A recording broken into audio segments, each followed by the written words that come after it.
Double, double, toil and trouble. Some topics discussed may make people uncomfortable. For fair is foul and foul is fair. On this podcast, we will definitely swear. A lot. Now round the cauldron go, trigger warnings listed in the notes below. Thrice and once the hedge pig whined, the cocktails cry, it's time, it's time. By the pricking of my thumbs, something wicked this way comes. Maiden, mother, crone. Plot twist, we're all the crone. The stories aren't all made up and the points don't matter. Welcome listeners to The Weird Sisters, a podcast about the blurst and bizarre and all the things you were happier not knowing about. Hello, I'm Lacey and I'm those child-proof caps that you can never get off. I am the instant pudding mix you found at the back of your pantry, but don't remember buying? Tay. I'm Laura. I am the fentanyl cocktail that will put you to sleep forever. Oh, I want one of those. I know, big sleep. The big sleep. The final sleep. Mm-hmm. Excellent. Bottoms up. So the theme for this week is poisonings. A favourite topic of mine. I do like a good poisoning. Mm-hmm. You do. You've told us about quite a few women poisoners over the years, which is always very fun. Yeah, I mean, yeah, I like them. I think it was because reading Agatha Christie from a very young age, she was very into poisons. She used to work in a pharmacy. Oh. Yep. Right, what you know. Yep. Actually, there's a really good book I have for like a writing sort of reference, and it's all of her poisonings in her book. It's called A is for Arsenic. Oh, and it goes through. That's cute. Fuck, that's I good. like it a lot. It's very nice. Yeah. So I'm actually starting off today. Mm-hmm. And what a good topic to have for the start of spooky Very season, by good. the way. The lead up to October is upon us. Stay home and save Halloween, guys. I am Yes. kind of happy that there won't be any trick-or-treaters because I want to eat the candy. Doesn't put any razor blades in there? No. Disappointing. I want a poison pixie stick. I was actually overseas when all that strawberry needle stuff was happening, so I missed all that. Oh, God. Mm. It's probably a good thing you missed Yeah, that. I was That having a great time. great time eating fruit. Do we know what happened with that? Like, I didn't There follow was It just tempered off, but there was a lot right? of copycats, of course. which is kind of actually a good lead-in to my story today. Ooh. Ooh. All right, guys. I know I've told you this one before, but we're into it. And this time, I'm pretty sure I've told you this at a bar. No, definitely We don't. not. We don't remember it. Alcohol Okay. has blanked this memory out. Yep. Excellent. All right. So get ready for the Tylenol murders. Oh, yeah. Yeah. I like how you pretend that I don't know what I'm doing when we all have to coordinate I what murders we can't do. remember what we spoke about 10 minutes ago. So even if you do tell me, I'm like, I have no idea what's going on. What are we doing? Why? You've got a good goldfish mode going there, haven't you? All right. Okay. Let us go. On September the 29th, 1982, 12-year-old Mary Kellerman complained to her parents about having a runny nose and a sore throat. Her parents decided to give her one extra-strength Tylenol capsule to combat the symptoms. An hour later, her parents found her lying on the bathroom floor and immediately took her to hospital, where she was pronounced dead on arrival. Oh. Mary Kellerman's death was the first of the still unsolved Tylenol murders, and over the course of 3 days, 7 lives would be lost in Chicago. Only months later, it would change the way we purchase and consume over-the-counter medications forever. Woo! All right, let's go. Meanwhile, so same day, in another Chicago suburb, 27-year-old postal worker Adam Janus was taken to the hospital. His breathing was laboured and his blood pressure was alarmingly low. Despite paramedics' best efforts, Adam died soon after his arrival at the hospital. Distraught and driving back from the hospital, Adam's brother Stanley, 25, along with Stanley's wife Teresa, 19, began suffering from headaches induced by their grief. When they got home, they each popped 2 Tylenol tablets for the headaches, and shortly afterwards, they both collapsed on the floor and died. So, like, their parents lost both of their sons same day, within hours of each other. That's so sad. Yeah. Can you imagine, though? Yeah. Can you imagine your children dying and not knowing what happened? Yeah. Like, that's what would and really fuck people We're up. so young, 25 and 27. Yeah. So young. God. That is you. Me. You're the 27 I'm club 27. now. Yay. Woo. Hold out for the year, man. Please. A nurse named Helen Jensen, amazing Helen Jensen, was at the hospital when the Janus family arrived for the second time. While speaking to Adam Janus's wife, Teresa, so both brothers married women, both called Teresa. Okay.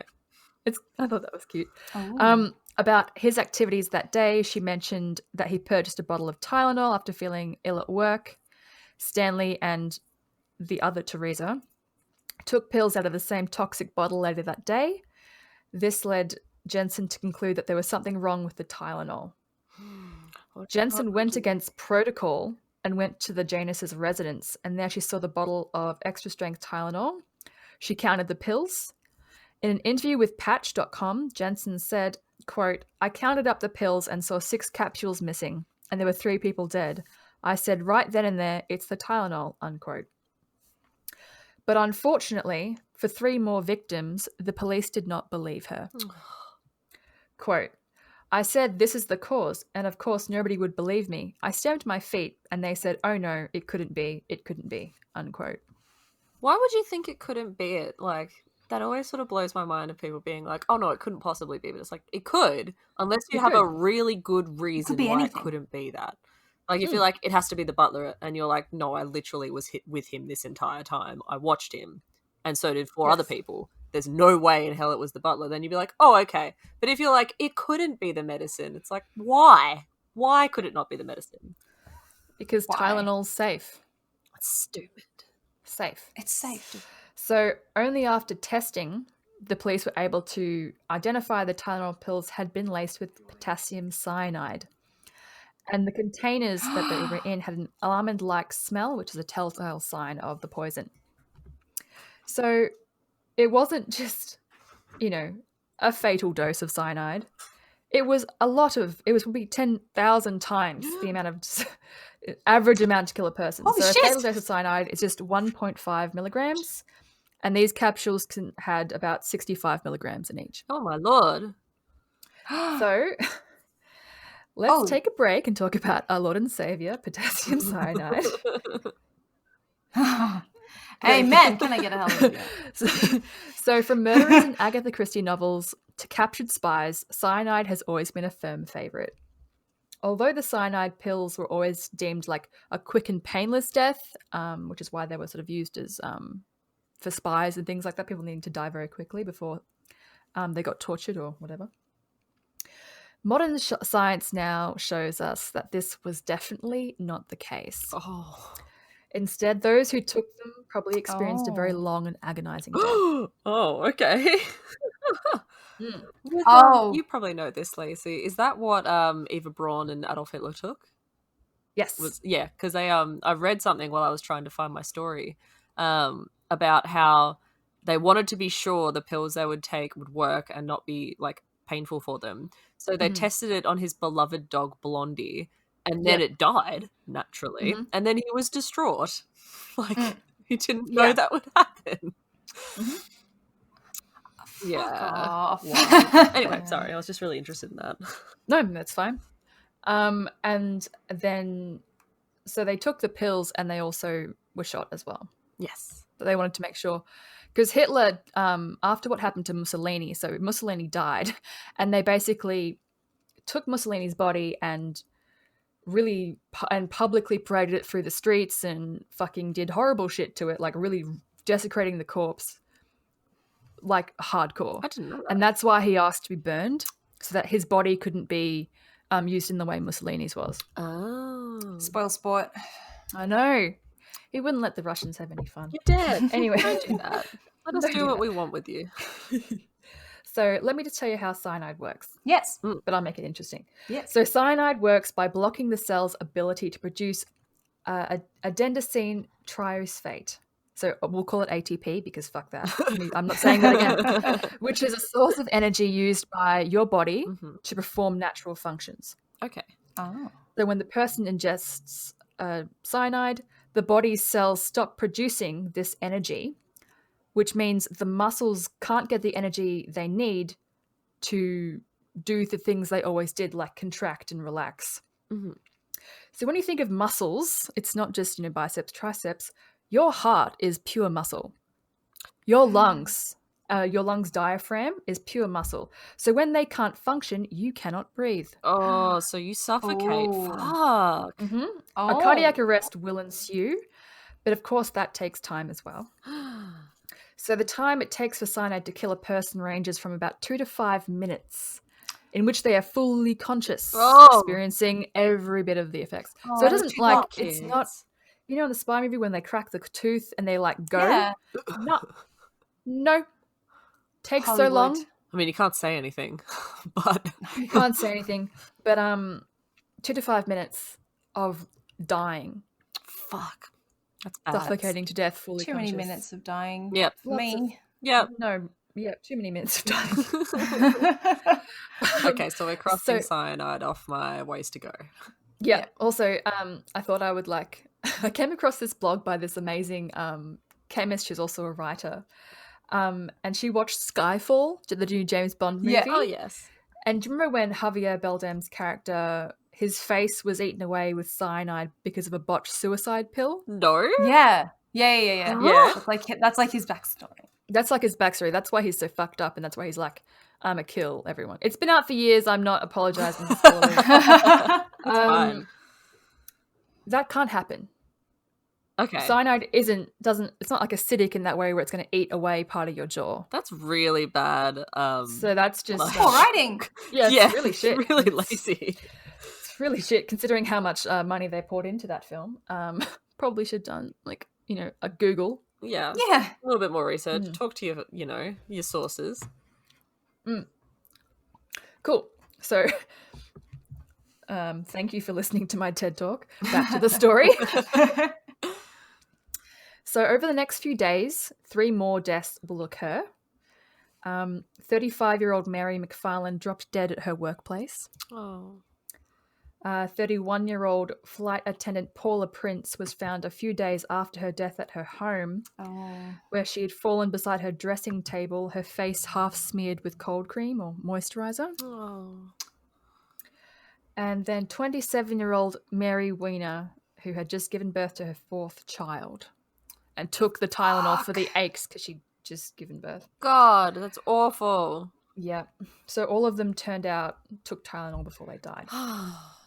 The spooky thing, because it's just such a thing. It's such a common over-the-counter thing. Oh, God. Like Paula Prince, she was a flight attendant. Also, she was gorgeous. Super, super gorgeous. Like Farrah Fawcett gorgeous. Yeah. She's getting her cold creams on. Proper skincare routine. Yeah, so, she just popped it and just started doing her skincare routine and then she went. It's really sad. I think that's how I want to go, mid-skincare.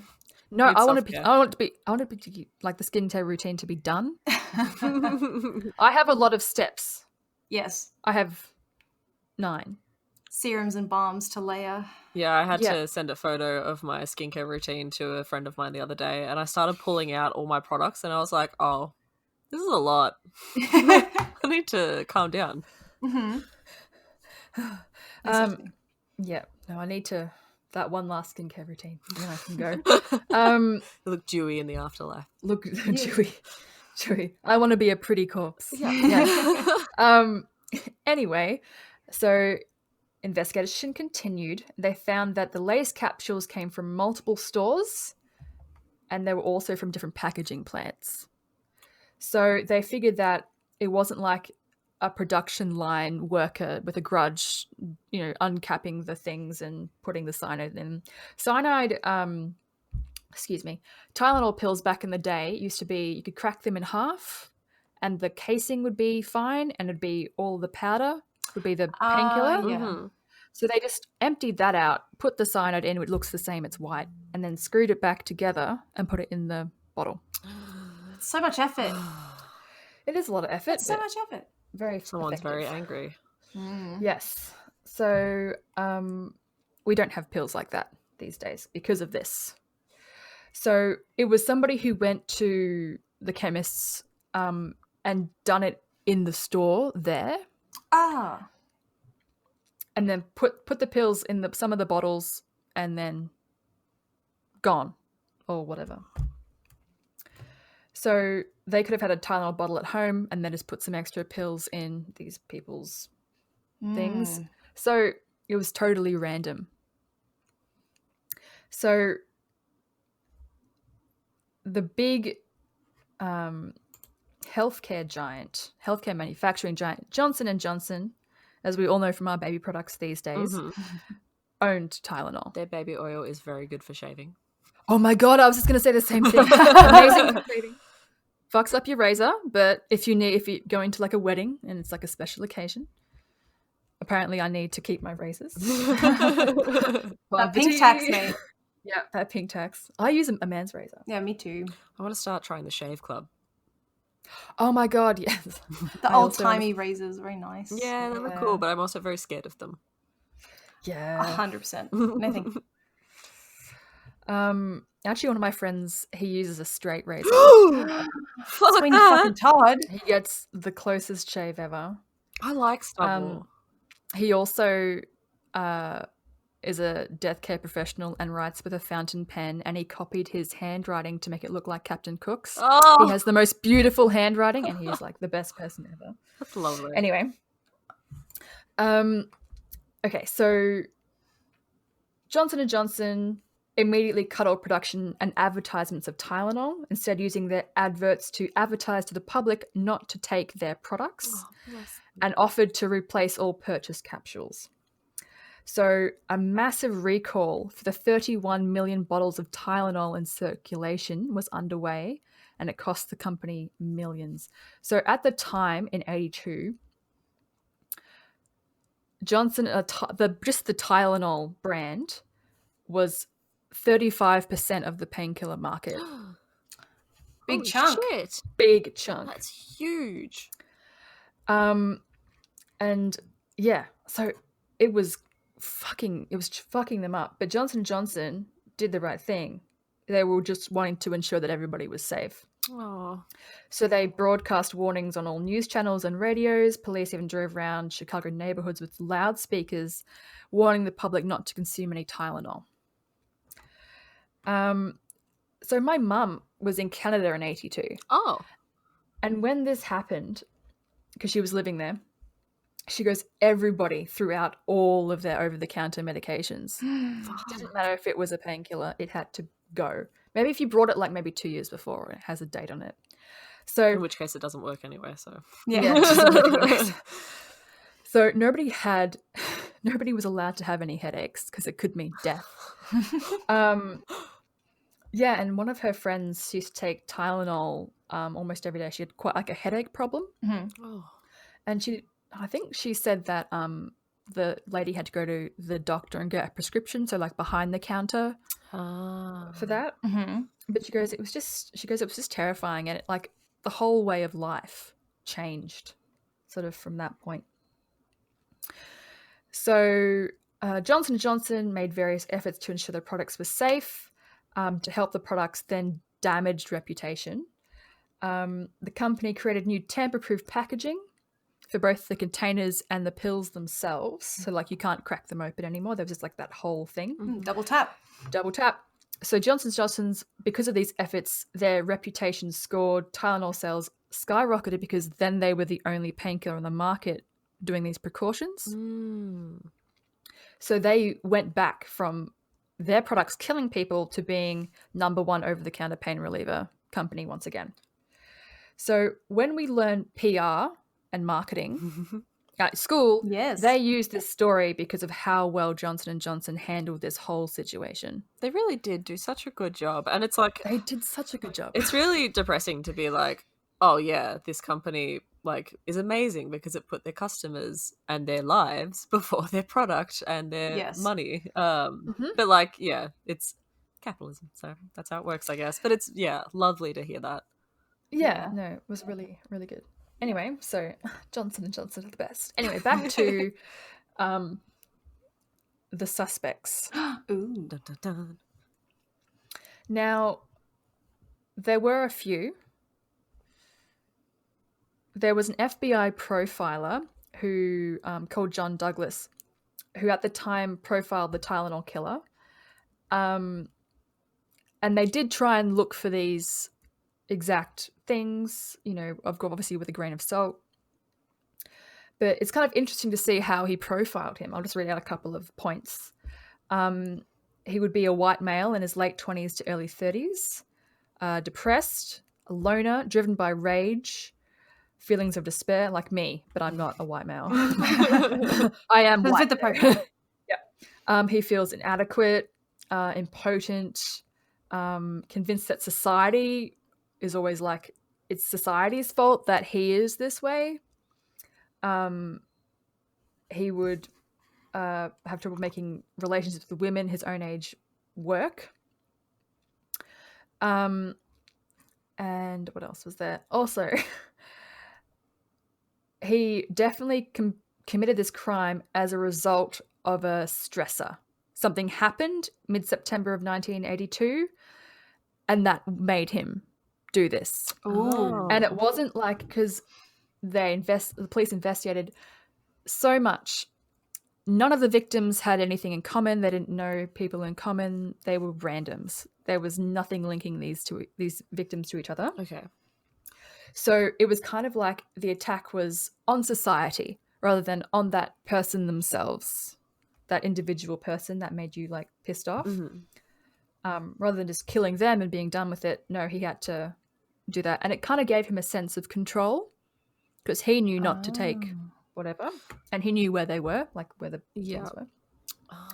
Also, in the recall of all the Tylenol from the stores, there was 3 bottles that were unsold that contained cyanide. So they could have been more victims if they hadn't have recalled.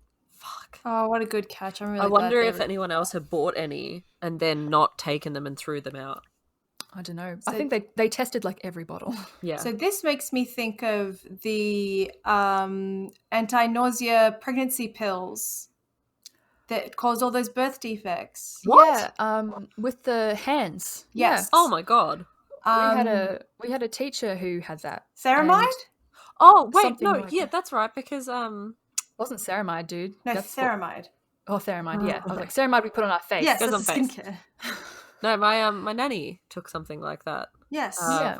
When she was pregnant with my dad, weirdly enough. Does your dad have hands? He has hands. We all have hands.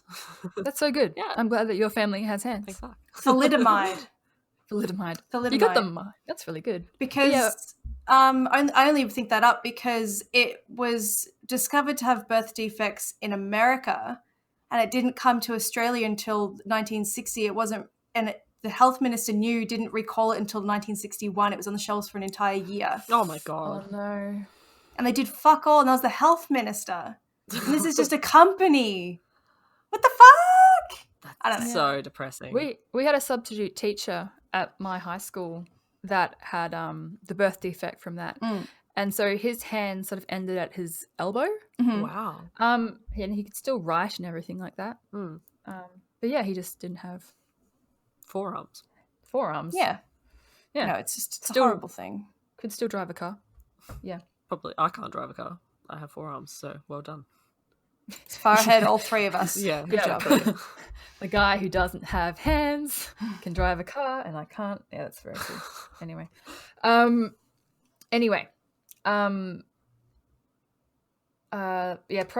So he would have also like been like the type of arsehole to keep a scrapbook or a diary detailing his activities. Ugh. He would talk to people directly involved with the case, like drugstore clerks, about the poisonings, revisit stores, maybe even try like inject himself into the investigation by volunteering. Oh my god. So maybe he was one of those Sicko. people, on the street handing out flyers not to take Tylenol. Like it could have been that person. Oh my god. That's so spooky. Mhm. Profiling is so interesting. Oh, so I good. Watching love it. Mindhunter, if you haven't watched it, would recommend, is amazing. Edward Kemper and the actor who plays that role. Chilling. Chilling. And incredible. Very convincing. Son of Sam as well. I love it. So good. The next door neighbor's Labrador told me to kill people. Yeah. Is the best excuse for killing people ever. So we have some top suspects. Ooh. These were the main ones that were investigated by police. This guy, James W. Lewis,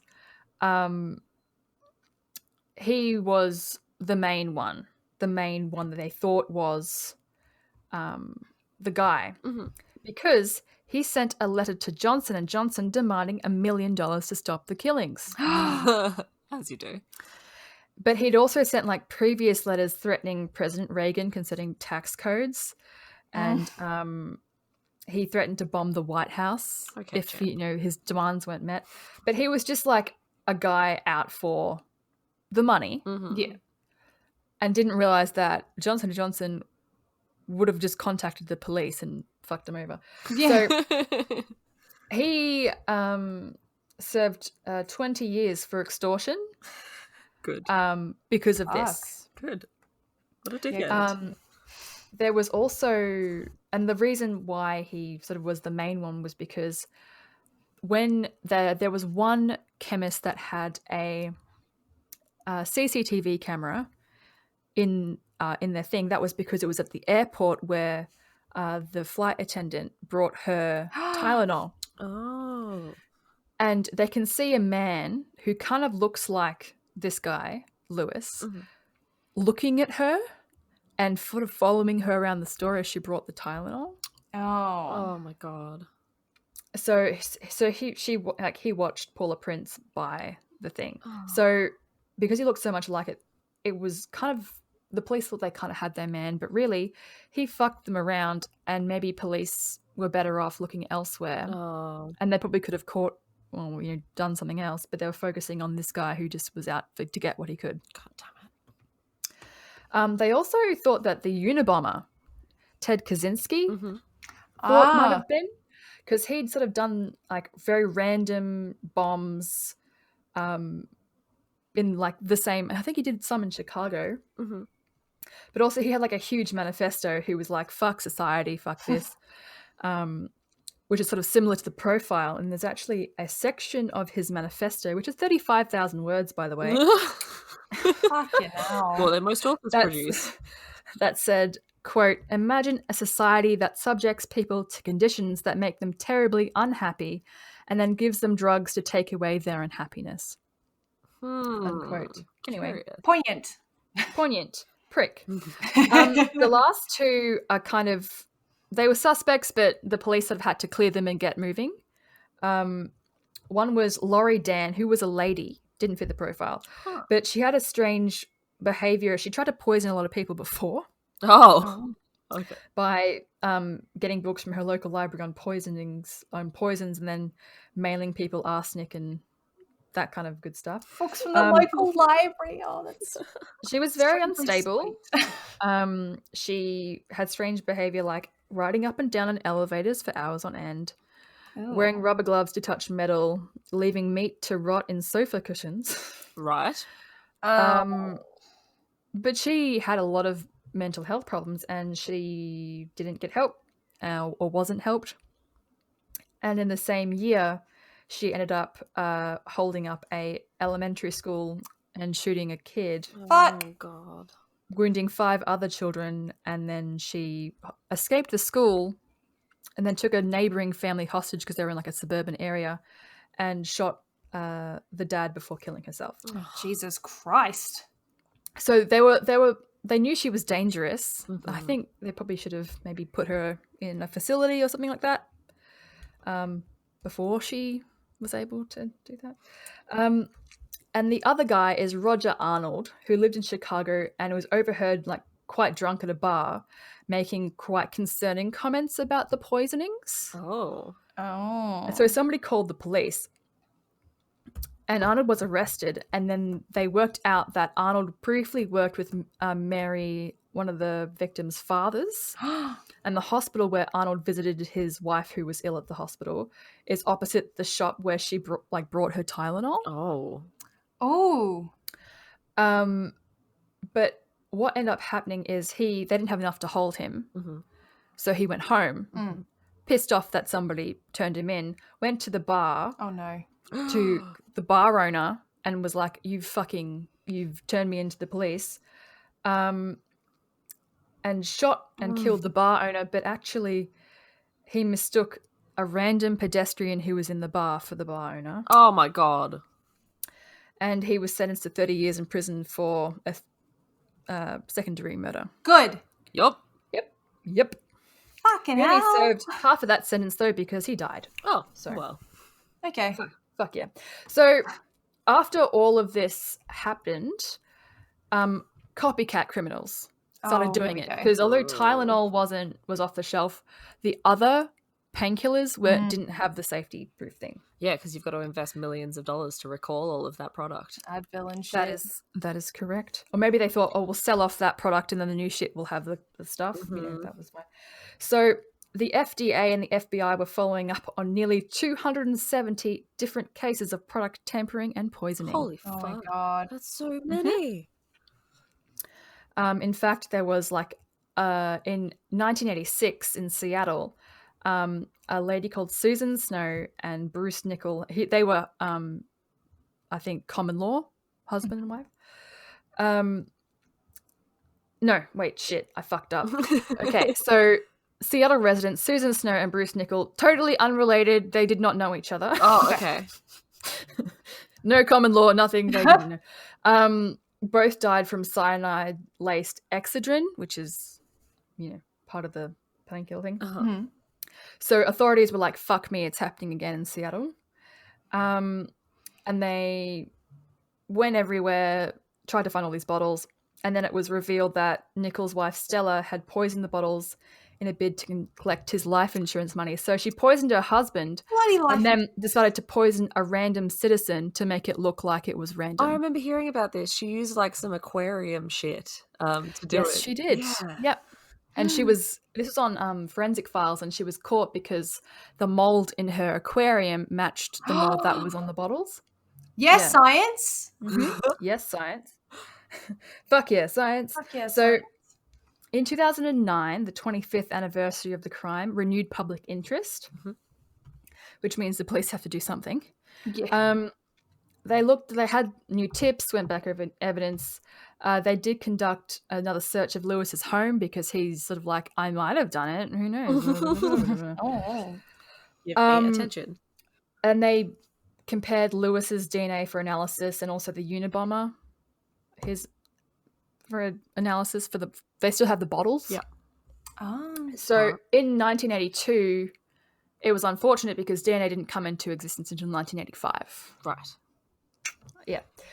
So they didn't match, and there has been no leads, and nobody knows who the Tylenol killer is. He could be walking among us today. Well, that's terrifying. End of story. Sources. Yeah.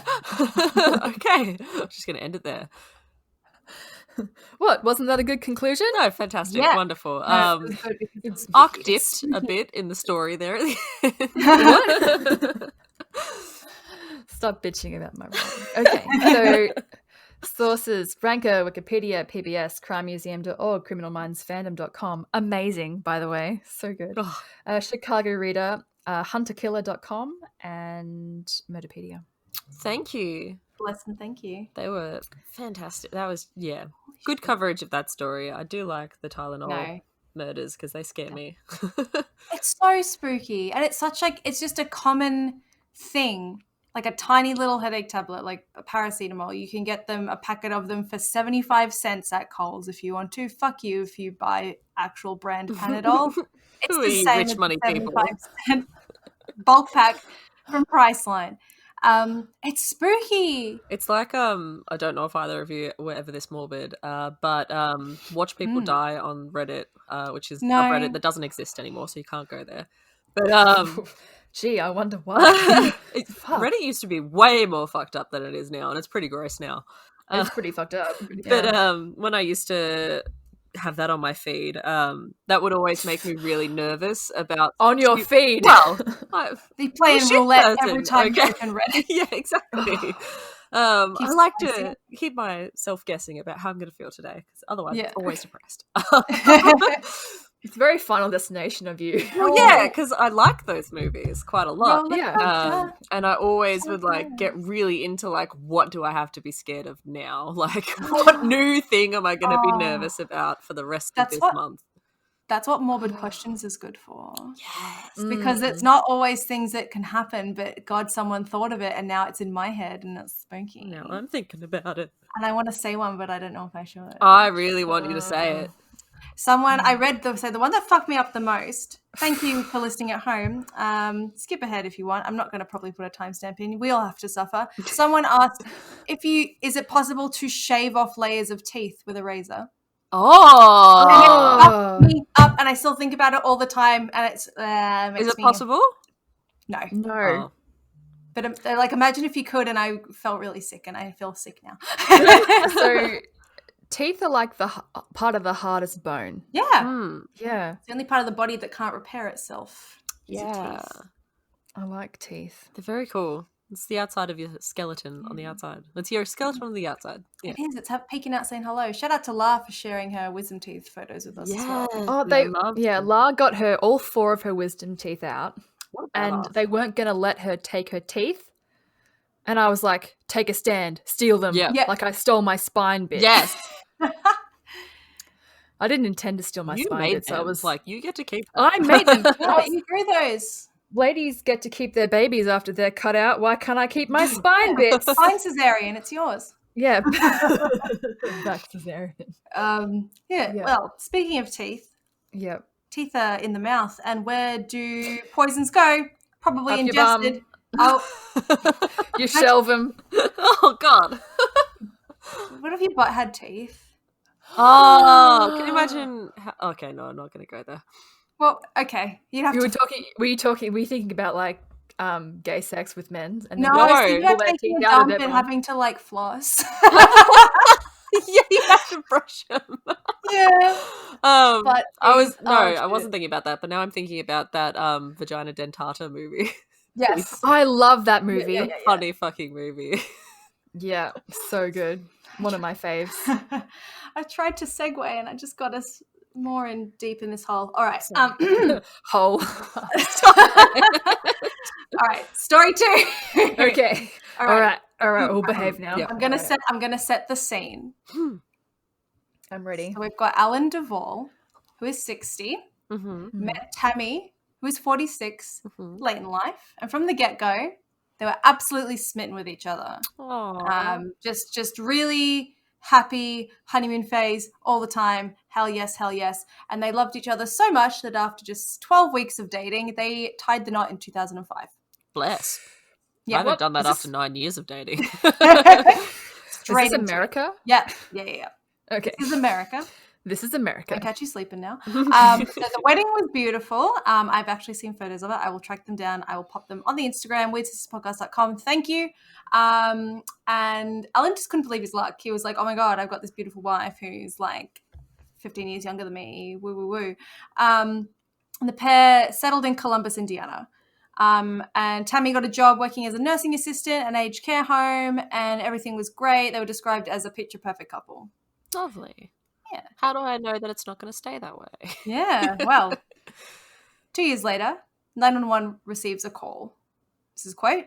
Hello, my name is Tami Duvall. I think my husband is dead. Thanks, Tami. Yeah. So upon arrival to the Duvall residence, police did indeed find Alan dead. He was slumped over in a deck chair by the back door. Passers-by would have assumed he was sleeping. Oh. There were no signs of trauma or injury anywhere on Alan's body. I've got photos of him. He literally just looks like he's sitting up in a deck chair, arms folded in his lap, head slumped. He looks like he's asleep. Oh. He was a healthy man in his early 60s, though he was known to be a heavy drinker. His death wasn't viewed as suspicious, and it was assumed that Alan had succumbed to the summer heat. Until sweet old Tami started pushing for a cremation of Alan's remains that very same day. Oh, Tami, if you just Get- fucking chilled out. Him in the oven.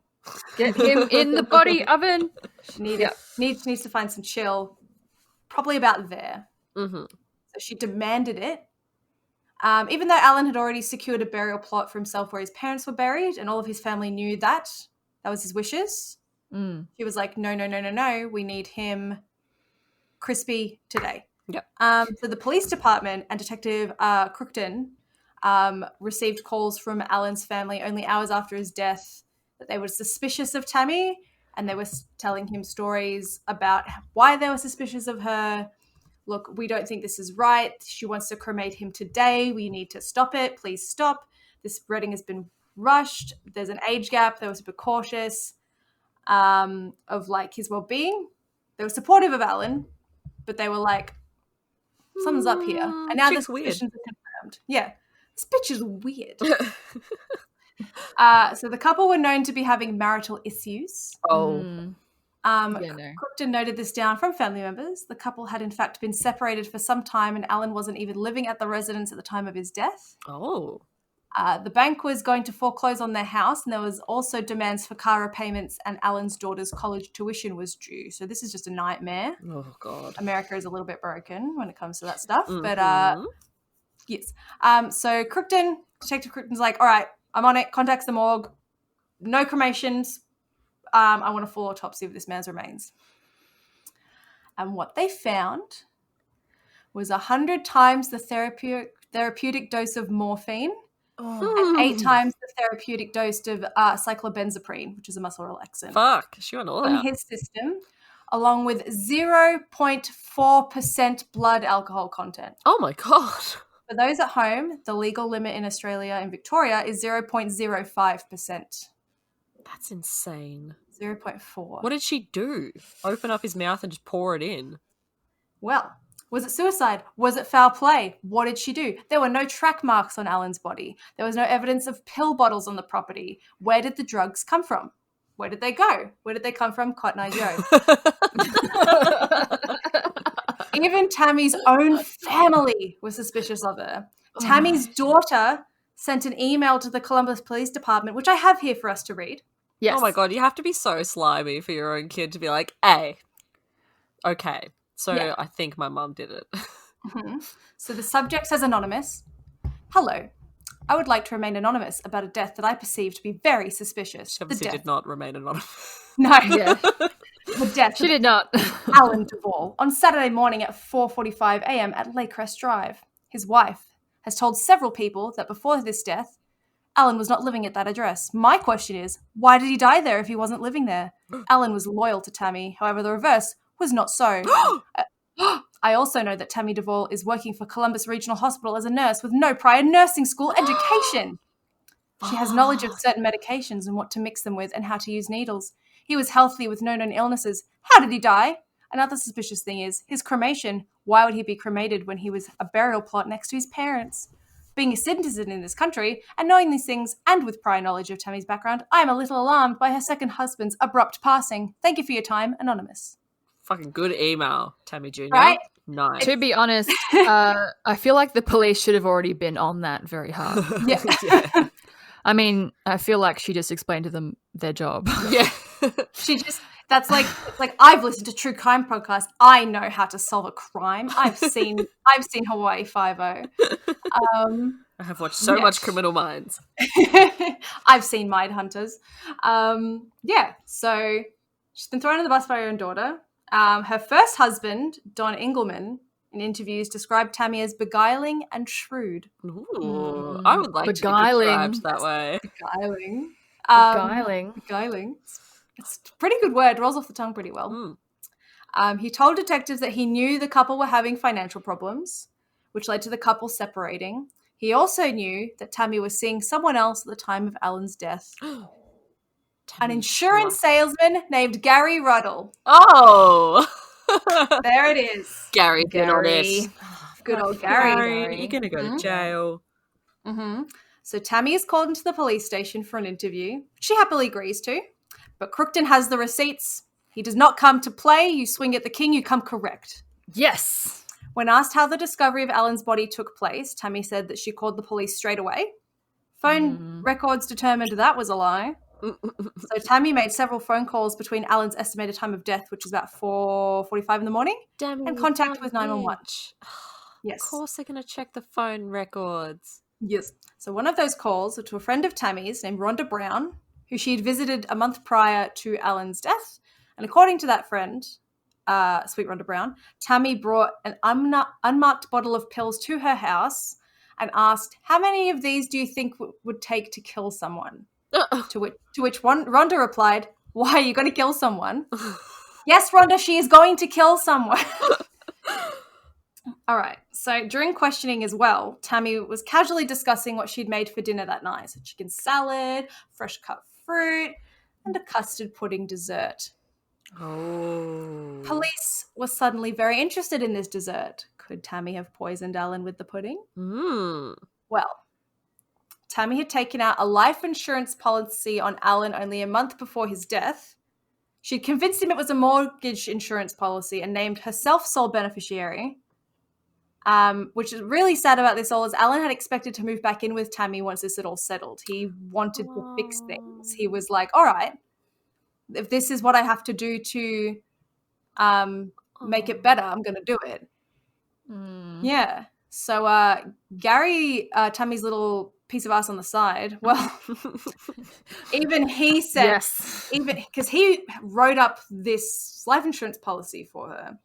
It's handwritten. Named her a sole beneficiary. He did all of this, and even he said to her, do not collect the money straight away. Alan has died during the grace period. You will look suspicious. And the bitch did it anyway. There's our motive. So there's the motive. It's all falling into place. Where did she get the drugs? Where did she put the drugs? How did she get the drugs in him? So Tami is the nursing assistant. She's working at the hospital. On her last day of work, a bottle of morphine sulfate went missing in the storerooms. Her employer had suspected her of stealing. So tick off the morphine. We found it. This bitch tried to blame it on one of the visitors of a patient. And her boss is like, no. Wasn't her.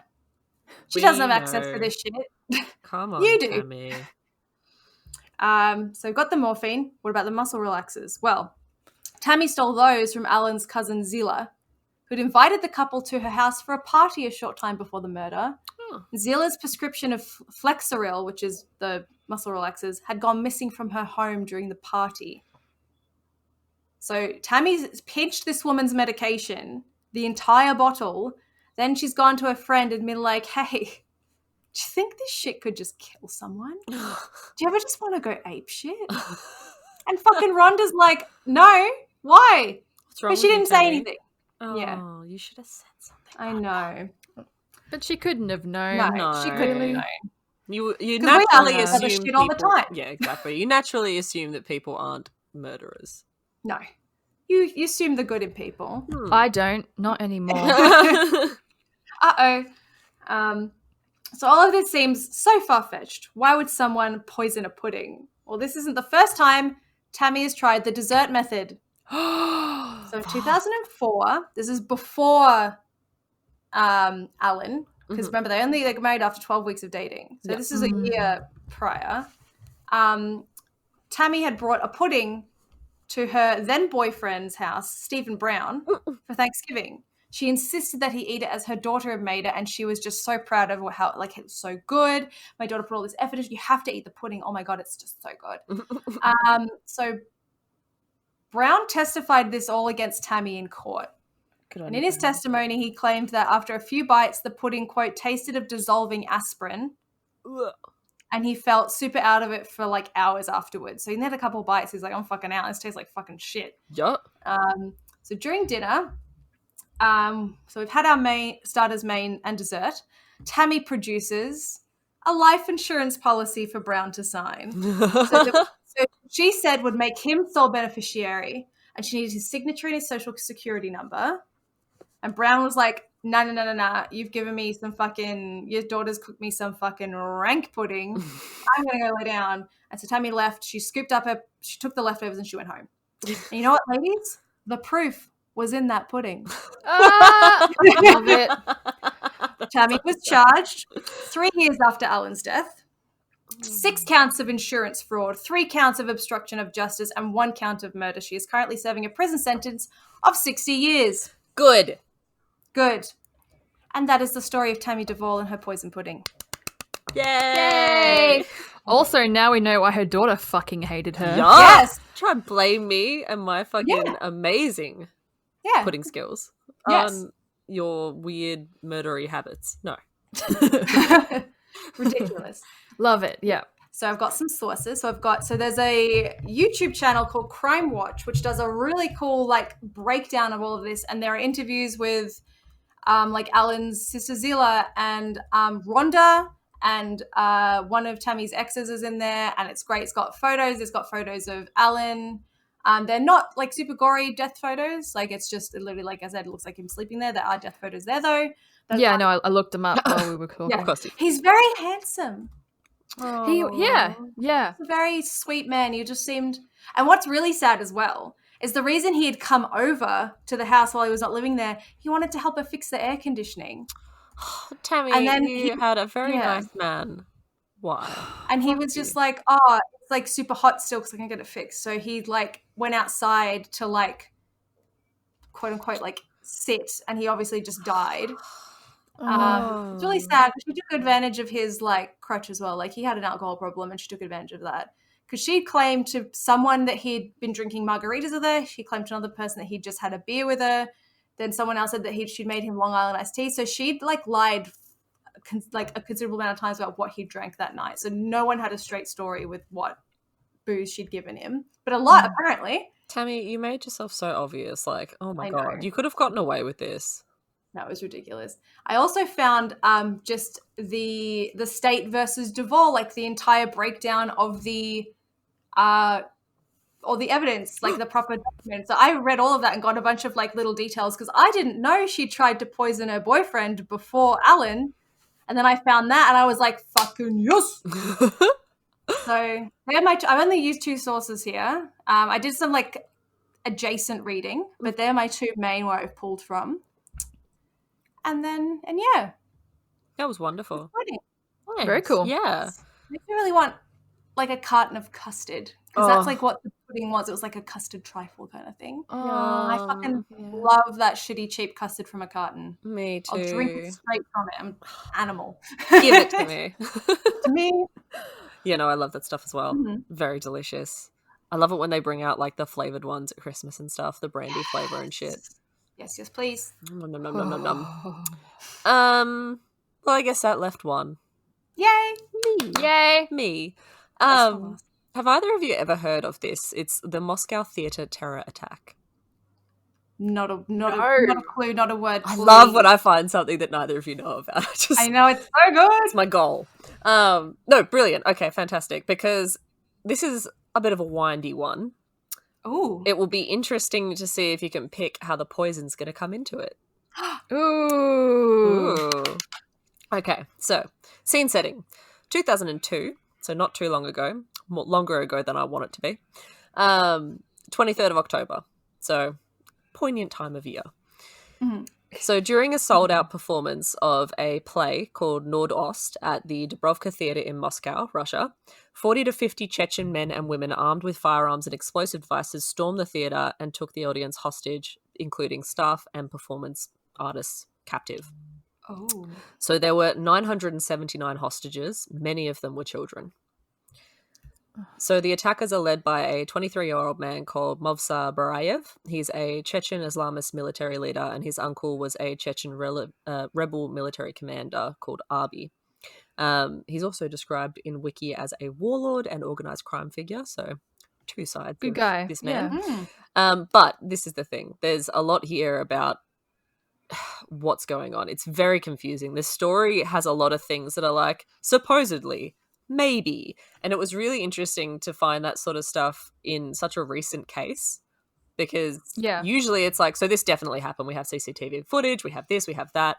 And I watched a documentary and we do have a lot of that stuff, but like, this is Russia.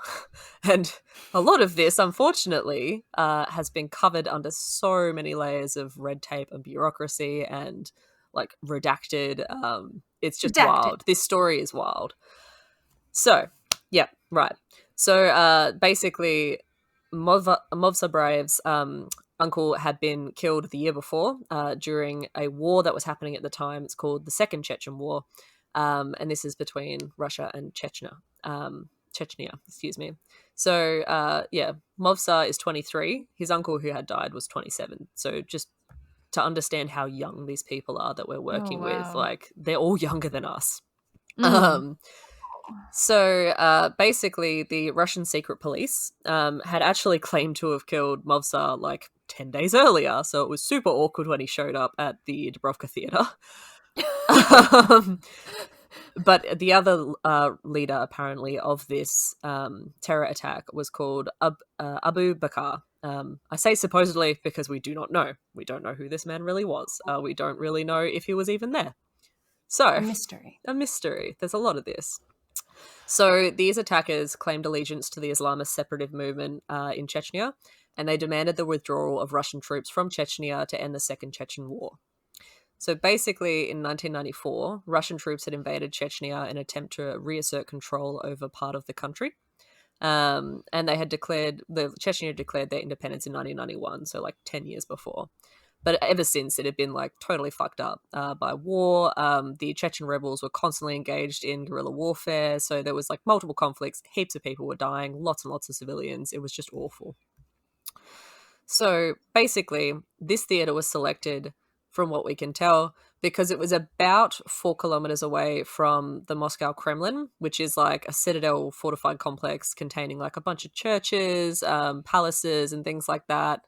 And the word Kremlin, it's kind of like the White House is an easy way to like understand. So like you say Kremlin, you mean the figure of power, like the group that controls it as well. So like you say White House when you're talking about the president and like his people that make decisions. So that's why they think it was chosen, because it was really close to this important location, the decision makers, etc., where Vladimir Putin would have been. So the attack began at 9 p.m. It happened during the play's second act when the attackers basically just entered the theatre from the stage in plain clothes. In the lobby, they had changed into military fatigues and covered their faces, and then the commandos stormed the stage, firing assault rifles and shouting slogans. A lot of the audience actually thought that this was totally different. Like they thought it was just part of the play. They were like, okay, because it was a play that's set in World War II and had quite a lot of special effects. It's like, oh, the budget on this one. Yeah, exactly. They were like, oh, okay. That's what the people thought when they went in to see The Dark Knight and that guy started shooting up the theatre. Oh, God, really? They thought it was part of the show, yeah. Fuck, I've never heard that before. That's messed up. Anyway. Yeah. Let's talk about your wanker. Yeah. So, need any airtime. The actors are forced off the stage and down into the crowd, and that's when people begin to realise that, oh shit, this is not part of the play. So the audience, like there's 1,000 people in the audience and cast, their reactions are really varied. So some of them just super calm, some of them fainted, some people just went hysterical and screamed, you know, normal sort of reactions you would expect to suddenly having guns pointed at you. Yep. In that initial panic, around 90 people managed to get the fuck out and escape. So there was actually more than 1,000 people that initially would have been taken hostage and managed to get out. Most of them were performers who had been backstage waiting for their cues, and they escaped the building, called the police. Basically, police showed up super quickly. So as soon as the hostages were subdued, the attackers set up explosives, booby traps, and secured the building like very, very well. There was around about 30 different explosive devices in the theatre. The largest was around about 110 pounds of TNT, or 50 kilos. And that's one of them, so there's a lot. Yeah. A significant number of the group were actually female terror attackers, so they wore suicide belts. So there was a lot going on. It was terrifying. Barayev identified the attacks as a suicide squad from the 29th Division. I have no idea what that is. I tried really hard to find what that meant. But that's what he basically said he was. And they had no issues with foreigners, and they promised to release anyone in the theatre that had a foreign passport. And to their credit, they actually did that with a lot of people. So they... Well, that's nice. Yeah, exactly. They're like, no, this is a problem with Russia. If you're not Russian, fuck off. We don't want you. So they gave their demand... Excuse me, my voice just went real... Ooh. Excuse me. So they gave their demands in a pre-recorded video that they sent to the media. They actually mailed it to Al Jazeera. Yeah, exactly. So all Russian forces, they demanded, were to withdraw from Chechnya within the week, or they would start killing 10 hostages for every hour that it didn't happen. Oh. Yeah. So they also demanded termination of artillery and air force within Chechnya, as of the following day. They also wanted an end to this thing called the mopping up operations. That's a loose English translation.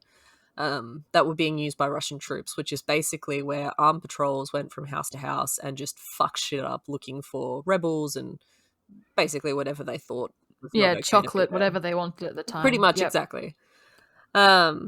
And they also finally wanted the president of Russia, Vladimir Putin, to publicly declare that he was actively trying to stop the war in Chechnya. So there's a big statement that he made. I have all of it, but I thought it would probably be most interesting just to sort of pick and choose a couple of phrases from there just to get an idea of what they were after and how intense they felt about this. Oh, yes. So every nation has the right to their fate. Russia has taken away from the Chechens, and today we want to reclaim these rights, which Allah has given us, the same way that he has given it to other nations. Allah gave us the right of freedom and the right to choose our destiny, and the Russian occupiers have flooded our land with our children's blood, and we have longed for a just solution. People are unaware of the innocent that are dying in Chechnya, the sheiks, the women, the children, and the weak ones, and therefore we have chosen this approach. This approach is for the freedom of Chechen people, and there is no difference to us in where we die. Therefore, we have decided to die here in Moscow, and we will take with us the lives of 100 sinners. If we die, others will come and follow us, our brothers and sisters who are willing to sacrifice their lives in Allah's way to liberate their nation. Our nationalists have died, but people have said that they are, the nationalists, are terrorists and criminals, but the truth is Russia is the true criminal. Oof. Yeah, so they're mad. Yeah. Evocative. Very. So this was like a really big thing because it wasn't the first time this had happened in a really short period of time. So basically, like, this had happened a heap of times and Russia was looking really fucking bad because the Chechens were getting away with it. Like, they were doing a good job.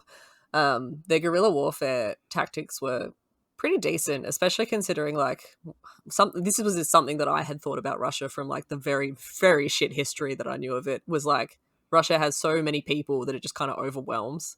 Their, like, army is usually huge because there's so many people living there, and frequently they would win a lot of wars back in the day just by sheer numbers, just flooding people out. This wasn't working with the Chechens. They were having a big fucking time trying to deal with the problem. So basically, they said no. The Russian Federation was like, nah. They tried to basically be like, no, it's too hard. It's not possible to do those things. Like, what else do you want? Like, we'll do something else. Or pretty much they sort of like started to turn around and be like, oh, maybe we can do something else. And then they went like, no. But if you let the hostages go, maybe we'll let you live. So it's important to point out that there are some fucking wildly different accounts of what actually went down throughout all of this at multiple points. It's very, very interesting to hear different points. One of my sources is a documentary that was created under Russia's okay and paid for by Russia. The other one was not. Okay. So basically, they stated that if a rescue mission was attempted, the terrorists would detonate the explosives and blow up the whole building. So don't try and come in. Like I said before, the demand and taking of hostages was not new within this conflict. It happens all the time. Chechen rebels had done it so many times that they had humiliated Russia's army and their leadership, and even their special services by like just managing to get what they want, or at least kill so many hostages that like people were like, man, you really fucked up, Russia. You did not do a good job of getting those people out safely. What's going on? So shortly after the initial attack, and when the media had been given this like manifesto, basically, 200 hostages were released. They were children, pregnant women, Muslims, and people that had proven themselves to be foreigners. Parents actually wrote phone numbers on their kids' clothing so that when they were sent outside, like some other eldest child could at least try and call relatives, or they hoped that someone would be out there because they had no fucking idea what was going on. Oh my Yeah. god. Yeah. So the rest, like all the hostages that had been retained, were left in the main theatre. The orchestra pit was used as a toilet because they weren't allowed to leave the room. Yeah. It's fucking... I mean, a lot of those people have shot in as orchestra pit, so it's fine. Well, it sounded fucking disgusting. Apparently it was like awash with piss. Awash with piss. What a phrase. People were not drinking, so they could avoid going anywhere near there because the people... I was like, did they drink the piss? No. No. Well, grills. the people in the front row were sweating from the stench. This is actually like a cold fucking time. But they were visibly like covered in sweat because the smell was that bad. There have been girls who'd worn like ballet flats, and they borrowed other people's shoes, and like you had to roll up your pants to stop them from getting soaked through with piss. Like it was disgusting. Oh my lord. Yup. So when I say a wash with piss, I mean literally like a bathtub of piss. A deluge of piss. Yeah. So, as you can tell, people were not very fucking happy and the mood was pretty volatile. Mm-hmm. Yep. The attacker's mood was extremely so. Like it changed depending on how media was reporting on them because they were obviously like keeping on top of things. And they actually had someone filming them on the inside, not a media representative, but one of their own. So some of the documentaries that you can watch is being filmed and being narrated by someone who was filming at the time and was part of the terror attack. Oh. Yeah, very, very interesting. It's such a weird thing to watch because at some points they're laughing and joking because they're really excited, and then at other points they are terrifying. Oh gosh. And they're all young, mid-20s sort of thing, early 20s. So, you know, like they're still young people who are, you know, excited and friendly and know each other and make jokes, and then also very, very fucked up. So, yeah, not a great idea, not a great time. The hostages do get to keep their mobile phones. They are allowed to make calls. They are not allowed to get out of their seats. Oh. So they are basically passing on a lot of what the hostage shakers are saying because they want to live. So they are calling the media. They're trying to be like, please don't storm the building. Don't storm the building. Yeah. Do not storm the building. After the initial attack, the whole of the theatre was surrounded by police, soldiers, armoured vehicles, everything that Russia had in the immediate vicinity. But the design of the theatre prevented any rescue efforts, even if they sort of wanted to initially. The only entrances were about 30 meters or 100 feet of corridor that they would have to fight down. Extremely narrow and, you know, a terrible choke point if you're trying to get anywhere. Yeah. And then after that, there was a staircase they would have to fight up in a similar fashion. So just terrible. They also said, the attackers this is, that for every one of their own that was killed by the Russian troops outside, they would kill 10 hostages. Fuck. So any attempt they made as a nation, which already looked fucking terrible because they have not been able to get hostages rescued previously, just looking worse and worse for the Russian special forces. 2 women did initially manage to escape on that first day after the initial 90 ran away. One of them did get severely injured in the process, but they just somehow managed to get away. There's just footage of these 2 women running out and you're like, how the fuck? Okay, cool, great. All right, so this is the first day. We're getting to the end of the first day. First day? Yes. At 1:30 a.m. of the second day, a civilian woman called Olga Romanev manages to sneak past the police and military units. I don't know fucking how, but she does. There's video footage of it. And she enters the theatre. So she's a shop assistant who lived in the area. Upon gaining entry, she began to shout for the hostages to run and leave, and that their captors wouldn't stop them. She pleaded for the Chechens to cease their attack and release the hostages. The audience, like everyone there, I don't know why audience is the word that I've used there. It's not what they are. Some of them are they're cast in and their crew. seats still. Well, they were an audience at one point. They are an audience to this horrible situation. Yeah. So they begged for the Chechens not to kill her. They said, she's drunk, let her go. She's an idiot, just don't worry about her. Mm-hmm. The captors pushed her outside the auditorium door and shot and killed her. Basically how you would expect that to go. Yeah. Mm-hmm. Yeah. So now we're on day 2. The Russian government offers the hostage taker the opportunity to leave for any other country than Russia or Chechnya if they released all hostages unharmed. So basically they're like, we'll let you go if you let all these people go, but you can't go home and you can't stay here. So via phone, hostages plead with Putin to cease hostilities with Chechnya, for armed forces not to enter the theatre. And then the hostage takers weirdly demand to speak with this man called Joseph Kobzon. Kobzon, I think is the proper pronunciation. So he's a parliamentary member, but he's also like a really famous singer. But this dude's great though. Okay, so like he looks like a plastic mask of Elvis, but aged up.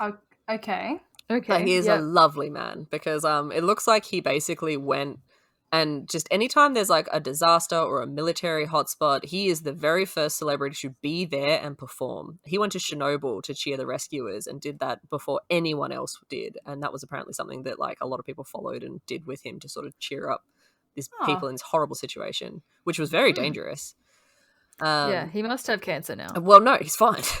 Because he was in one of the documentaries. But yeah, he did this sort of thing a lot. And like so much that this incident barely ranks on his wiki page.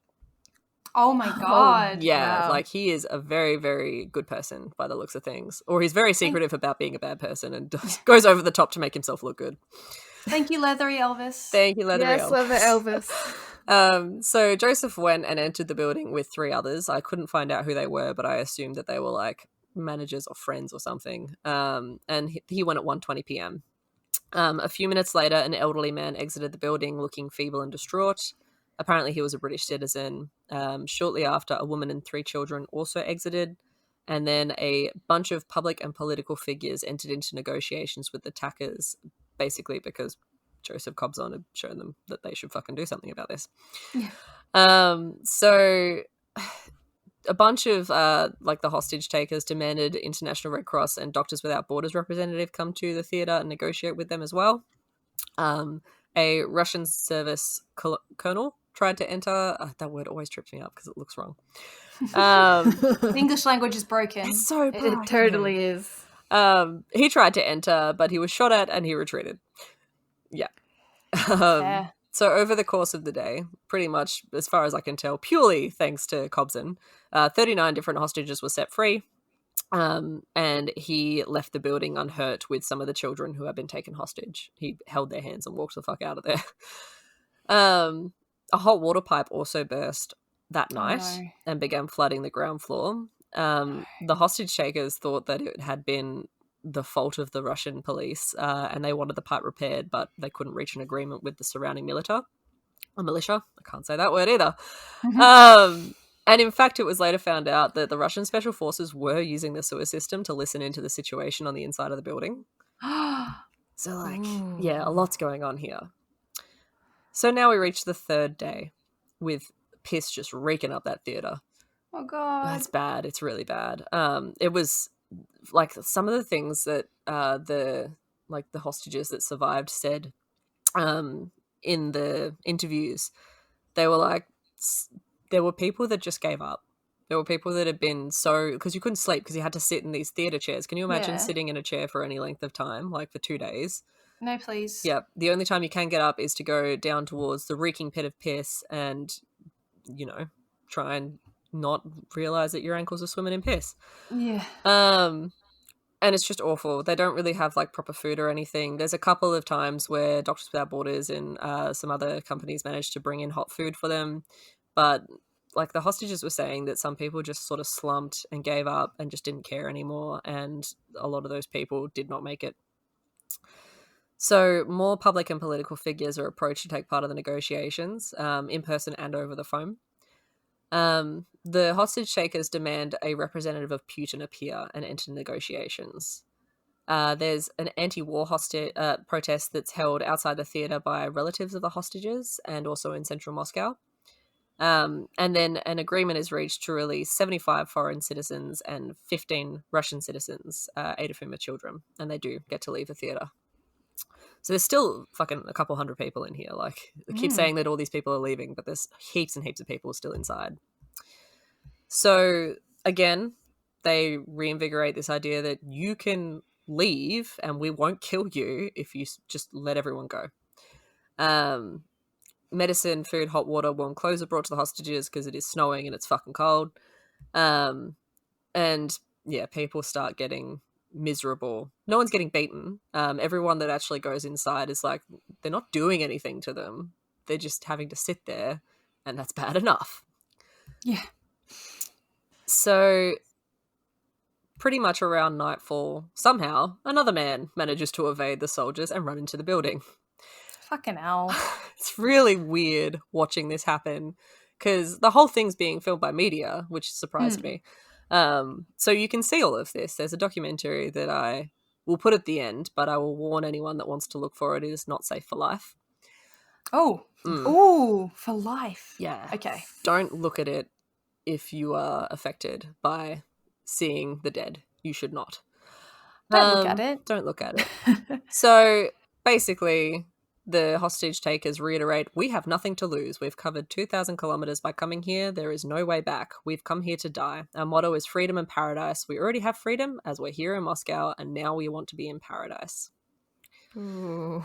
So the man that gets in the building, he says that his 8-year-old son is among the captives. He fucking wasn't. He gets in there and he goes, Romy, your dad is here. Stand up. And there's silence. And then a gunman says to him, there is no son, is there? And he says, I guess not. And then he's led away and shot by the Chechens. Oh. Why? Why did he do that? We never find out. His body's cremated before it's identified. His name, they think, is Grenady Vlach, but they have no fucking idea. And I use I use my uni stuff to find papers that have been written on this. I love that shit. It's so good. But because it was really hard to find information on it because a lot of it has been censored by the Russian government. And, it was reported on a little bit around Europe at the time. But and obviously, Al Jazeera got a hold of things. They were interested. But Russia did a really good job of keeping shit quiet on what actually happened. They've had a lot of practice. Yeah. So now I wanted to have a quick look at who some of the hostage takers were because it sort of fucks you up. There's a lot of, like I said, a good chunk of them, as much as half, maybe more, were female, which is interesting in these scenarios because they're not wives of the hostage takers or anything like that. They're primarily educated women. They are mostly women who had lost brothers, husbands, fathers in the war, many within their early 20s. They stayed with the hostages and basically watched their movements the whole time. Like I said, they have the suicide belts on. At least 18 of them do anyway. And while the men patrolled the corridors and met with press officials, public figures, etc., who came to negotiate, the hostages later said that most of the women stayed with them all the time, and a lot of them wept as they sat with their bombs. Oh. Yeah. That's a chilling image. So sad. It's really, really sad. There's a video that some of the press had been given while they were inside, and one of the female hostage takers speaks during it. And it's just really haunting just to see how, I don't know, there's something about her voice and her face. She's very lovely and she seems like a very sure, intelligent person. And just knowing that she probably sat out there and cried standing next to 50 kilos of plastic bomb. It's really fucked up. It's really sad. So, midnight of day 3. A male hostage called Denis Grobkiv, he's 30, he ran over the backs of the theatre seats. He lost his shit. He basically was like, fuck this, and he ran straight towards the female commandos sitting with the largest explosive device. He's shot at and missed, and instead the bullets wound 2 other hostages, Tamara Starkov, and it fatally wounds a man called Pavel Zarkov. Oh. Yeah. The hostage takers really wanted it to be known that they did not want these people to be hurt. They didn't mean to shoot them. So they were evacuated to get medical attention straight away. Tamara did not get to take her family with her, and she never saw her husband or daughter again. Oh my god. I know. Dennis Damn it, Gribkov. Dennis. I know, Dennis, fuck. Well, his dead body was found shot outside the main auditorium much Oh, later. geez. Nice. Yeah. So Dennis didn't exactly do well either. But yeah. So 4th day. The Chechen envoy appeals to the hostage takers, basically pleading them to stand down. Like, they're like, we don't want this. Don't do this. We didn't tell you to do this. Come fucking home. Leave those people alone. 2 Russian Special Forces members are injured by a grenade fired from the building when they enter the dedicated no man's land that surrounds it. And the Russian Special Forces leak info to the media that they are going to be storming the building at 3 a.m. So 3 a.m. rolls around, and the captors have now heard about this storming that's going to happen at 3 a.m. and they start shooting. But no attack actually comes. And so naturally, the hostage takers relax because nothing happened. At 5 a.m., the floodlights illuminating the main entrance go out. A few moments later, smoke begins to flood the auditorium within the theatre. Hostages and captors quickly realize that the smoke is in fact a gas. It's been pumped through the building's ventilation systems, and it causes immediate panic among the captives. Ooh. So it's later stated by the Russian health minister to be an aerosol anesthetic based on fentanyl, which is an opioid used in pain medication for anesthesia. A hostage called Anna Adrianov, a journalist with a Russian newspaper, immediately calls a radio station during a live broadcast, and she said, "It seems to us that the Russians have started something. Please give us a chance. If you can do anything, please do. I don't know which gas it is, but I see the Chechens' reactions. They don't want our deaths, and our officials want none of us to leave this place alive. I don't know. We see it, we feel it, we are breathing it through our clothes. It began from the outside. That's what our government has decided, that no one should leave from here alive." Oh. Bum, bum, bum. Full scorched earth. I forgot this Yup. is about poisoning. I know. I forgot I know. the misdirect. Oh. So some of the Chechens have gas masks, and they start firing blindly into the Russian Special Forces outside, but the Special Forces just wait 30 minutes for the gas to take effect before they begin their assault. They enter through the front door, the roof, and the basement. The captors told the hostages to lean forward in their seat and cover their heads. As soon as the captors began breathing in the gas, though, unfortunately it was pretty much done. They began to fall unconscious. Several female captors attempted to run for the balcony, but passed out before reaching their destination. They were later found shot dead. Oh, fuck. An hour and a half of on and off fighting takes place. Some people weirdly were not affected by this gas. Like, before the Russian Special Forces storm the building, there's some captives, like there's only a few, but some of them run out, and their stories are devastating because some of them are like young people from the cast. It was a very young cast of actors, and they tried to wake their friends up. They tried to drag their friends out of there, and they just couldn't do it, and so they had to walk out alone despite everyone else having passed out. Yikes. Yeah.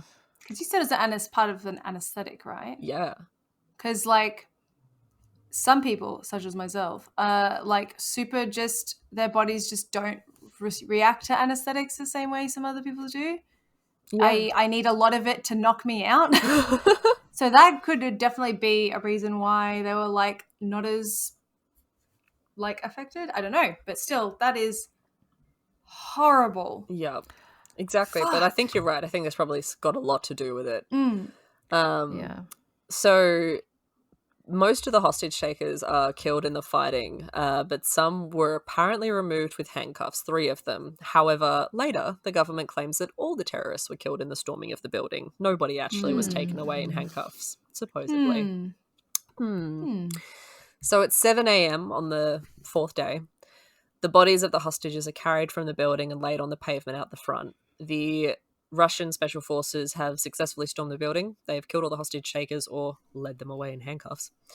And they begin removing the hostages from the building who are still passed out.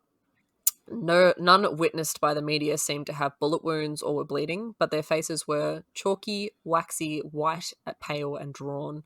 their eyes open and blank. Oh.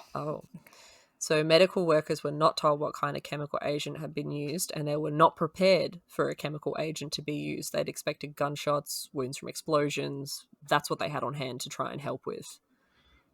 So for the type of chemical they supposedly used, it could have been countered with an opioid receptor antagonist. So basically, they could have done something, and they did not because they did not know. Some hostages were still alive, just unconscious. Some of them were probably already dead at this point. Ordinary city buses were brought in, not ambulances, even though they were standing by. But some ordinary city buses were brought in, and the bodies were just dumped onto the buses. Initially, they were then driven to a hospital, like various different hospitals. And initially, crisis representatives went to the location where family members of the hostages were being held and basically said, "Oh no, there's no casualties among the hostages. We're fine. We're successful. Everything's great." I don't know why the fuck they did that, because some people were definitely already dead at that stage. Someone's going to find out that they're dead eventually, but I guess Russia's got ways of covering that shit up if there's only a couple, so maybe that's what they hoped. So the official statement initially claims that there were no children killed. At 9 a.m, they finally confirmed that hostages had been killed. At 1 p.m, they announced an initial death toll of 67 hostages said to have been killed by the Chechens. Armed guards are posted at the hospitals where the victims had been taken, and doctors are ordered not to release anyone. So hostage families panicked. The government refused to actually tell them who had died. A new death toll is now given at 90, including 25 children. They're still pushing the story that the Chechens had executed the hostages, and then a new death toll comes out of 118, and now they're not saying who killed them or what killed them. So 646 people were taken from the theatre and just piled into buses. 150 are in intensive care. There's an unknown number of dead. We're never actually given a concrete total. Estimates end up being 200 to 300.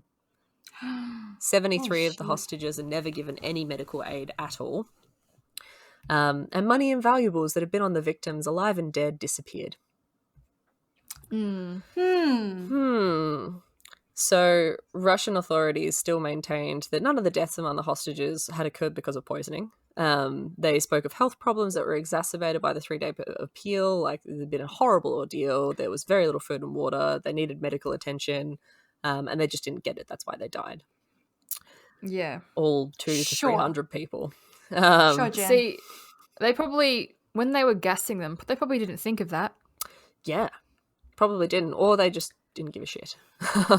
Yeah. So the government says officially 130 hostages died, plus all 40 attackers. The number of the attackers switches a lot. Like some people say there's 40, some people say there's 60, some people say 50. So another thing we will never know. There's an advocacy group for victims and relatives that say they have counted 174, but obviously they can't tell either. They say the victims choked on their own vomit, apparently swallowed their own tongues, but I've heard this isn't medically possible, but the tongue can block the throat and stop you from being able to breathe properly. Yeah. Or they suffocated in the cramped buses that their bodies were literally just piled in, like thrown on top of each other. Christ. The ordeal lasted for 57 hours. One of the women who had been in the hostage situation later said of her daughter, Nina remained in the hall forever. They never took her to a hospital. They never offered her any medical help. As the documents show, they just threw her in a bus to hide her from the television cameras. So there's a woman called Svetlana Gabriev who said that her fiancé was killed by the gas and that her daughter was found dead under a pile of unconscious bodies in a bus after it had arrived at the hospital hours later. Oh my god. She may have been alive before she had people piled on top of her. So fucking careless. Yeah, they would have put the kids on first to get them away from the cameras. Don't want them to be seen, exactly. Yeah. So 12 of the dead were actors from the play and 2 of them were child actors. 700 surviving hostages were poisoned by the gas, so that's an idea of how many people were still in this theatre. Some of them received injuries that led to disabilities as a result of this poisoning. There were a couple Russian Special Forces dudes who were also poisoned by the gas, so it just goes to show that they did not have great equipment for dealing with this. The court testimony of the director of the Russian Academic Bacteriology Center said most, if not all, of the deaths were caused by suffocation when hostages collapsed on their chairs with heads falling forwards or back, or were transported and left lying on their back by the rescue workers in a position where their tongue prolapse caused blockage of breathing, or where rain, which was falling at the time, drowned them. Yeah. Brutal. So Vladimir Putin. Sorry, what were you going to say? I have just a little side thing. Ooh. So I was on fentanyl when I arrived at the hospital for my spine things. And when they put it up my fucking nose, which I didn't know was going to happen, I had to be kind of like seated. Okay. So that my tongue wasn't going to go anywhere. Oh, God. And, you know, because I was like, it was my spine. But, yeah, and it fucks you up. You can't really move. Yeah. Once you have it. So I can just imagine, like, you would have been piled on, and they wouldn't have had any chance to move. They would have. I lost my phone on my lap like 7 times. Yeah. Yeah. Holy I mean, shit. it was good shit. But I was really surprised at how, like, you were instantly not in control Yeah. of, your body. And what stuff you like had that. was a controlled dose. Yeah. Yeah, I had a control dose. Yeah. They had that just blasted into the Yeah. fucking air. Not a fucking bootleg Russian dose. Yeah. Fuck. That they But I also dreamed think up that, in 3 like- days. Yeah. Yeah, but also like the Russian special forces who entered, they would have been like the fittest lads ever. Yep. with And if gas they were masks. having, yeah, it's fucked up. Anyway, carry on. Don't know that. We're nearing the end, I promise. No, I'm into it. No, I this just can't believe it. This is so wild. And so I've wild. never heard of it. No, yeah. Never. It's And fucking we do the deep dives. Like, we go hard at 3 a.m. on the internet We do. to dark places. Yes. And I've never heard of it. Yeah. Well, yeah. The whole reason I came across this was because I do my natural thing and I start looking at Wikipedia lists of related to what we're looking at this week. But I had heard about I think it was the Belarus theater situation that had also happened like in the early 2000s, and I thought this was the same thing. I was like, how was poison involved in that? And then I was like, oh, this is way fucking weirder. Oh. So yeah, super interesting. Never heard of it ever. There's not a lot about it outside of like the sources that I found. It sort of kept leading back to the same places. But yeah, so Vladimir Putin defended the scale and the violence of the assault in a televised address later on the morning of the 26th of October, stating that the government had achieved the near impossible, saving hundreds of people. Yeah, okay. And that the rescue proved that it is impossible to bring Russia to its knees. Like my voice when you cough cannot be brought to its knees.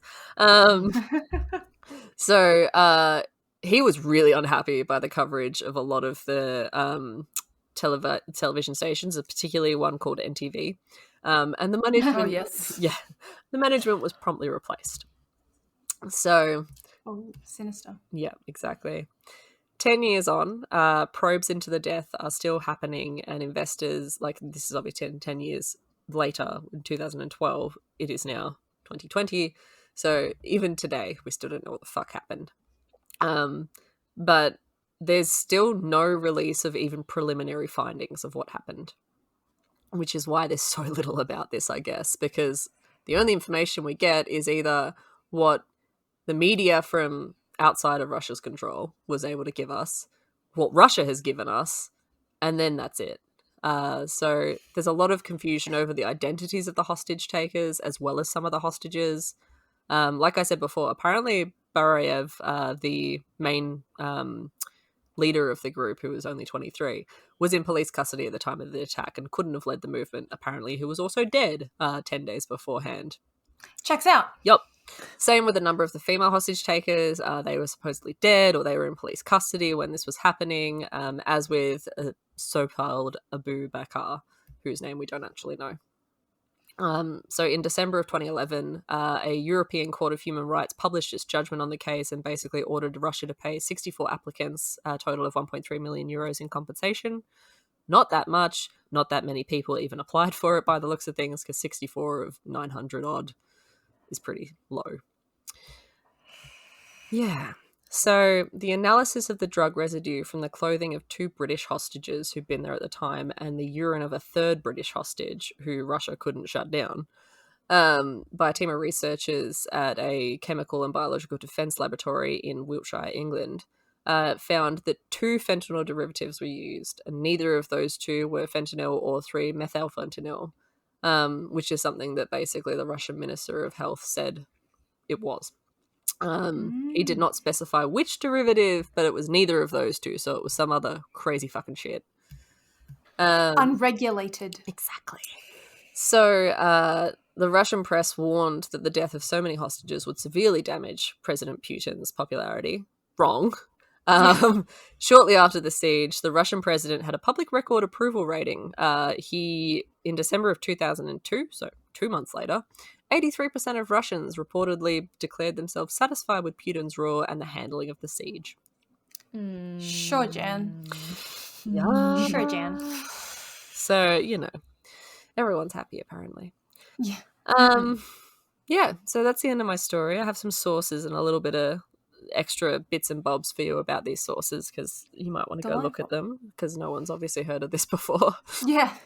So the first documentary that I watched, which was paid for by the Russian government, it's on YouTube, called Surviving Terrorism, and the little side title for it is 10 Years On, Why Moscow Theater Terror Attack Survivors Choose Life. Okay. So that video, yeah, exactly. That video just said it was a sleeping gas and not everyone could be saved. No. Yeah. My other source that was really useful was Radio Free Europe has a bunch of articles on it. If you just go to Radio Free Europe, radioliberty.org, and you type in Dubrovka Theatre Siege, you'll find a couple of articles. I read 4 or 5 of them because you just click links when you're in there. Click, click, click. Click, click, click. And then I also read a paper that were by some Netherlands researchers that was on Brill.com about the Moscow terror attack. And then finally, my last documentary that I watched that I would only recommend if you are strong-stomached and not going to be very upset by it is on Vimeo.